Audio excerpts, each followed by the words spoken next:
مولانا مہربان علی بڑوتوی نور اللہ مرقدہ وبرد اللہ مضجعہ کی سب سے بڑی خصوصیت تھی تربیت بہت مشکل کام تھا۔ ہم صرف پڑھنے کے لیے نہیں آئے، تربیت کے لیے آئے۔ امام مالک علیہ الرحمہ کی درسگاہ میں سب طلبہ سبق پڑھ رہے تھے، وہ ہاتھی آ گیا تو سارے طلبہ ہاتھی دیکھنے کے لیے چلے گئے، چونکہ وہاں ہاتھی نہیں ہوتا۔ تو وہاں یحییٰ ابن یحییٰ مسعودی جلوسی بھی بیٹھے ہوئے تھے۔ امام مالک نے فرمایا کہ تم ہاتھی دیکھنے نہیں گئے؟ یہ بالکل ایسا ہے جیسے ہمارے یہاں سرکس آتے چھوٹے موٹے۔ تو فرمایا تمہارے یہاں بھی تو ہاتھی نہیں ہوتے، تم دیکھنے کے لیے نہیں گئے؟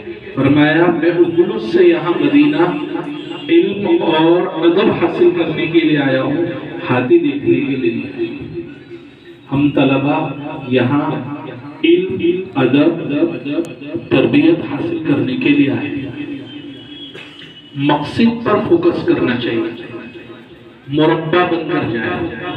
آپ نے اچار مربع تو دیکھا، اس کے لیے بہت پاپڑ بیلنے پڑتے ہیں، جب جا کر وہ مربع دسترخوان۔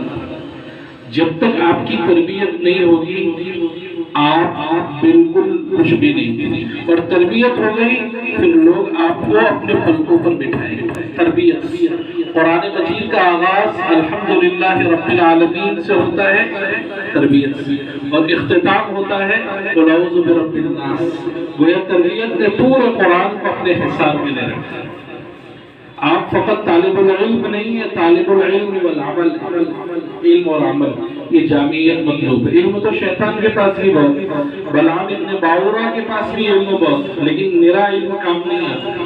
اس کے ساتھ عمل تربیت بہت ضروری ہوتی ہے۔ صحابہ کرام کا وصف کیا ہے؟ صحبت۔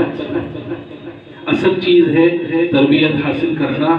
آپ ربانی بن جائیں، آپ مولانا اپنا ہدف مقرر کریں۔